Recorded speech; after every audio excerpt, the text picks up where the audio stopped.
Hey, it's Sarah with Paper Craft Junkie. You can see my desk is kind of a mess. Anyway, today, even though things are kind of messy, I wanted to talk about the top 10 mixed media supplies that you might need if you wanted to incorporate mixed media into your junk journals. What's a junk journal, you may be asking? Let's see. Junk journal. So I create printable junk journals, and I teach people how to put them together and how to play in your junk journal. So this is a junk journal. I've got another one here. Where is it? Let's open. And here is another junk journal I've been playing in. So I just put them together. I have ephemera and but like what do I do with a junk journal afterwards? And I have been playing with paints and all kinds of mixed media supplies. And so I thought maybe you might want to kind of learn about different kinds of mixed media supplies that you might want if you wanted to play in your junk journals. Okay, so I have a ton of things here. Hopefully you can see them, and my camera is cooperating today because it hasn't been, and this is the fourth time I've done this video. Okay, so number one, let's talk with glues and how to get things to stick in your junk journal. I always have glue sticks, which I use quite a bit of glue stick. I also use Fabri-Tac. These are probably the two that I use the most. Fabri-Tac is just a liquid glue that gives you a little bit more time to decide where you want things glued down.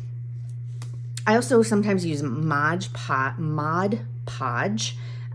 We always say Mod Podge, right? Mod Podge, which is water-based glue, which you can just kind of paint things on, right? And get them to stick down, especially if you're using something thin like tissue paper. That's when you might want to use a Mod Podge. You can also use gesso, which will glue things down kind of similar to Mod Podge. So you want some glue for sure. In order to glue things down. You're also going to want scissors and maybe a cutting knife. Just if you're cutting things out, make sure that you're not cutting on paper, but that you're using some kind of rubber thing behind. Also, this is a fun one. This is a torn edge ruler, and so you tear the paper with it, and it looks like it's a torn edge. But it's just a little bit nicer. You can see this paper. Oops. This paper, I was trying to tear the edge, and it kind of makes it rips the paper a little different than if I had used. Okay, so the white stuff, there's just a little bit of white if I'm using that, where if I'm tearing it by hand, there's going to be a lot of white, which you might like. I mean, if that's what you want. But the torn edge paper is going to make things a little bit just cleaner on the edges. So we want to make sure that we have something to cut with. I also use my Fiskars cutting board here a little bit. I use that quite often too. Cut off edges, things like that. Okay, so we've got glue, we've got cutting. We also might want some paint. Painting, I use a lot of acrylic paints that I just buy at Hobby Lobby or Michael's. I have a giant white one because I tend to use the white a lot more. And then I also have, where'd they go? I also have watercolor paint. So I use acrylic and watercolor. These are fun to do backgrounds with also. So just to kind of paint the background of papers and then draw on them or whatever you want to do with it. So paints are something, and these are pretty cheap, right? Very cheap at any of your local craft stores. I also have acrylic watercolor paint pens. Where are my paint pens? These are fun. The Posca paint pen. It's just like a marker, but it's paint, and then it's fun to kind of make little like lines, right? You can make kind of, it's called mark making, and so it just adds a little bit of fun to your papers. I like to do dots too. Dots are fun. Okay, and the paint markers can give you a lot more control than you would have, well, than I have as a amateur. So how do we, and then, oh wait, and then I had one more. Glad I'm looking at my notes here. Watercolor pencils. So these are fun. Again, they're going to give you a little more control because you can just kind of paint the color the paper on, and then use some water to, let's see, let me show you. Use some water. Oop, this isn't wet. Does it even have any water in it, Sarah? No, it doesn't. Okay, where's a different one? This one has water in it. I literally was just using this. Of course, it's not gonna work. Okay, there you go. And then you just use a little water and spread it out. So the next topic would be definitely how are we gonna apply these things. So these are fun. This is a watercolor brush for watercolors, but the water stays in it, so it's a lot less messy than having a brush. They come in all different sizes as well. I think I got these at an art store, rather than just the brushes, right? A small watercolor brush. I use the brushes for the Mod Podge and the glue, the liquid glues, and then the acrylic paints. Oh, this one I have one that I specifically use for glue. I would recommend that. Like this one I use for glue. It's a different color, so then I know this one in case I don't want glue in my paint. But I use those. I use brushes. I use watercolor brushes for applying things. I use an old credit card. You can wipe the paint on with an old credit card. That makes some fun texture. You can, do some. Oh, look, that still has a little bit of stamp. With a finger applicator. There are round applicators, there are rectangular applicators, and so I use these for my stamp pads, my distressed ink. I like to distress the edges. Let's see, have I done any of these edges? I like to, and distressed ink comes in all sizes. I like to distress the edges of things to make them, to age the paper a little bit. So sometimes I'll use black and sometimes I'll use this vintage photo. I like the vintage photo. Woo! Best for distressing. You can see I use the vintage photo a lot because that one is pretty much killed. Okay, what else do I use? You can also use distress crayons. So there's distress ink, comes in all sizes. It also comes as a crayon, which again, you just kind of like the watercolor pencils, you can just rub on and then move it around a little bit with your finger or with water. So stamps, I use stamps with my distress inks. I also have a Memento, more of an archival ink. So this is a deep black that I use for stamping. Let's see, where's a picture? Stamping. It just makes it a very nice focal point. It makes it sharp, and I love the archival ink. The Distress ink I use a lot for the backgrounds.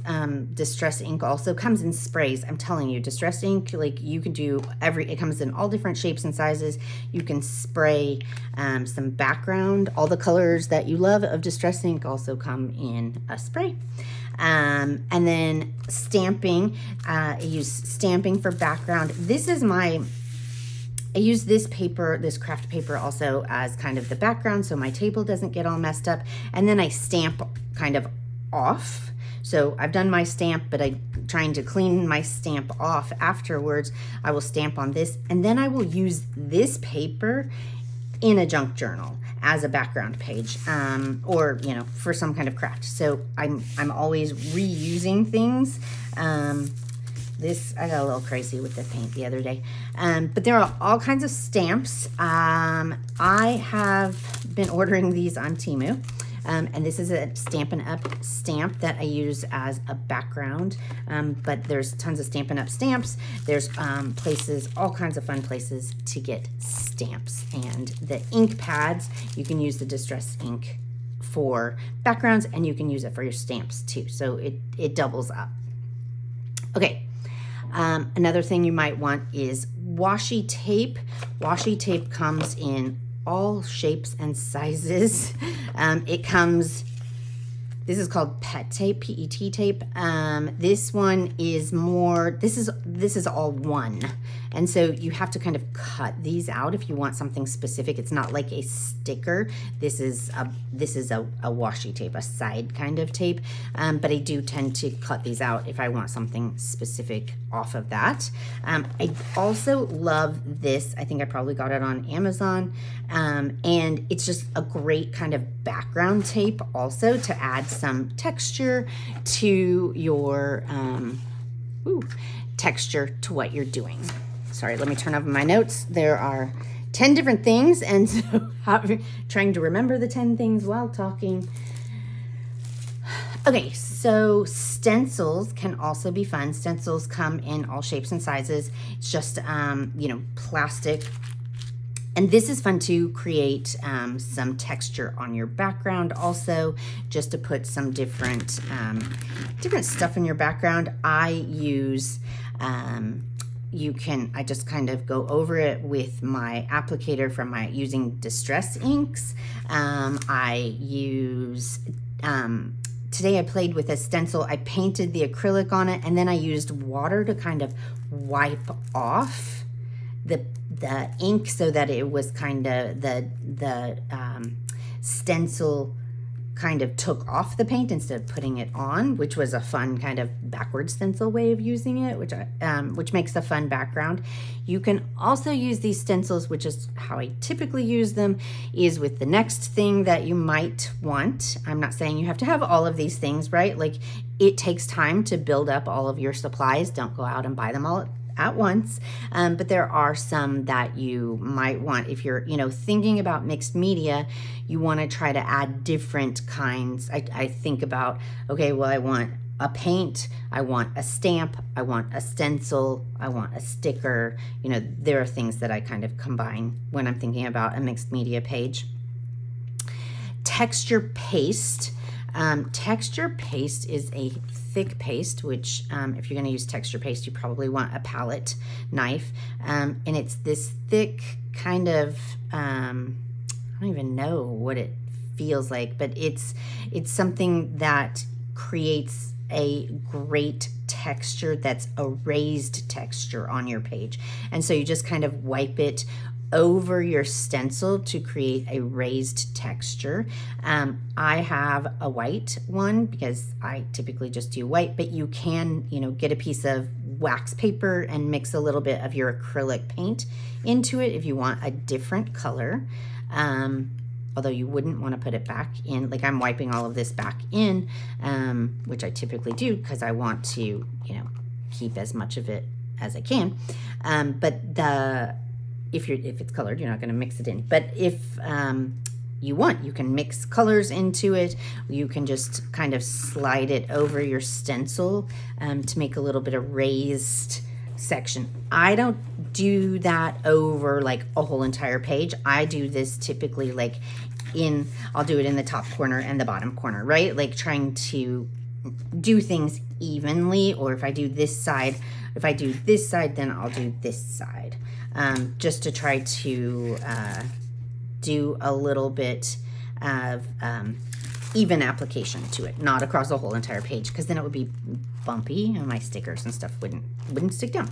Okay, stencils, texture paste, gesso. So gesso comes in, well, I have white and clear, and gesso is what if you're going to use acrylic or watercolor, you might want to put gesso down on your paper first in order to make sure that it just kind of, it's a primer, and it's going to prime the paper for you so that it doesn't get, the paint doesn't like absorb into the paper and not do what you want it to do.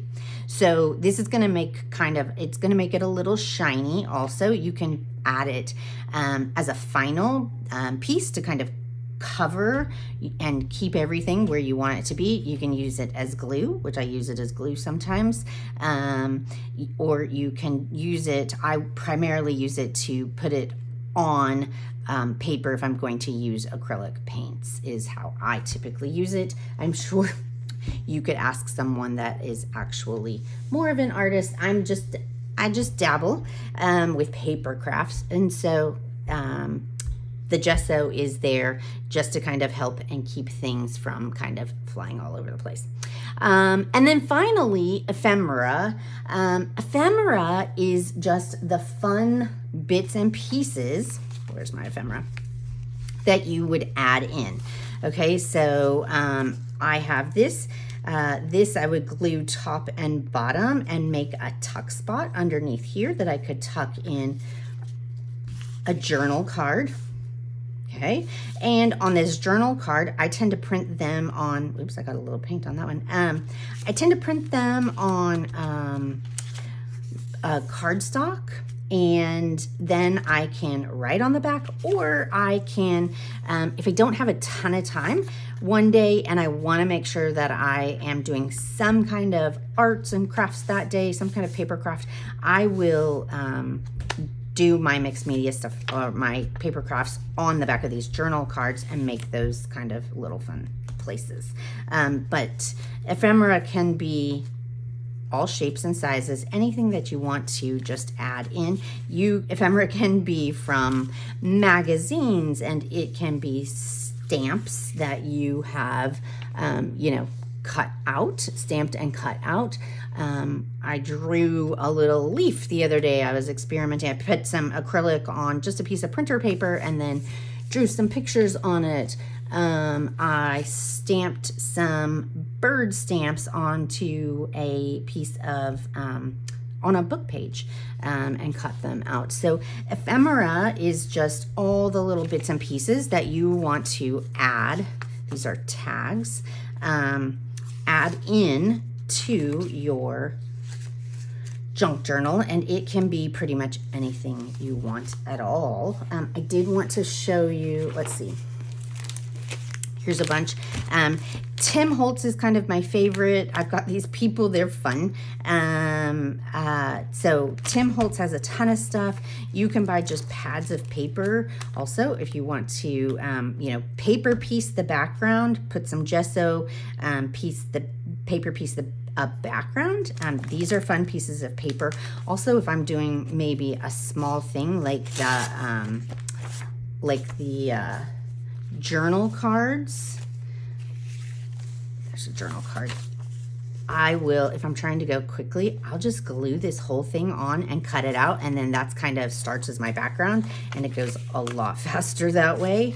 And then I can just add on whatever I want after that. So I love these pads of paper that already come kind of in cutesy paper. Stickers and stamps and word stamps are fun because sometimes you want to just add like a little saying or something. Look on the bright side. So you can get just a ton of stickers that just are the little words, and makes it a lot easier to get your papers going. Also, this booklet, I did not come up with this idea. I think I saw it on YouTube somewhere. But I used, I use this to kind of put my ephemera so I can see it all at once instead of it being kind of in this bag. I cut out the title so that I knew where it came from. And then I just used a little bit of, these are not, I mean, they are glued down, but it's just one little piece of tape to glue them all down. And then I can kind of quickly go through, see what ephemera I have, what I want to add. And I have this, not quite my style, but I love it. It's so cute. Stickers, I've done it with stickers, things that I've gotten, and I just stamp it all down, or not stamp, tape it all down a little with just a little bit of tape, and then it easily comes off and I can add it to whatever I'm working on. So this is a fun way to have your ephemera, turn on the TV and put your ephemera together, and have it where it's easily visible. Okay, so our 10 things that we were talking about today were some kind of glue, some kind of cutting tool, some kind of paint, a way to apply the paint, or a way to apply the stamp and ink pads. You might want washi tape or stencils, the texture paste, and the gesso and ephemera. So I would say, you know, the texture paste and the gesso might be later on, you know, like try just putting the acrylic paint on, or try, you know, see what paper, get watercolor paper. There's all different kinds of paper too, and that makes a difference. One other thing, number kind of 11 is, this is an old heat gun that I have from Stampin' Up. You can find them anywhere, or even use a little hair dryer. But this kind of helps speed things up when I am working, so that I don't have to sit around or walk away and then find time to come back after I put the paint on, or I can just kind of dry it off and then move on. So a heat gun was my little bonus number 11, and hopefully you take a couple of things from here where you can kind of just get started with working on mixed media in your junk journal. If you need a junk journal, this is a free printable junk journal. I will link it in the description. You can print this out and kind of get started. I just have been playing with different things in here, and right, like, don't worry about perfectionism, just kind of get started and play, and the more you play, the better you'll get. You can have all kinds of, I also have a little one that's just a little one. It's hard to do this little size, actually. Ironically, it is hard to do a small size. So I do recommend a little bit larger. I love this one. So easy, though, if you just have a little, 5 minutes to do a little bit of junk journaling. So best of luck with your mixed media and your junk journaling, and check back on my channel soon, and I will have more tips and tricks for you. Have a great day.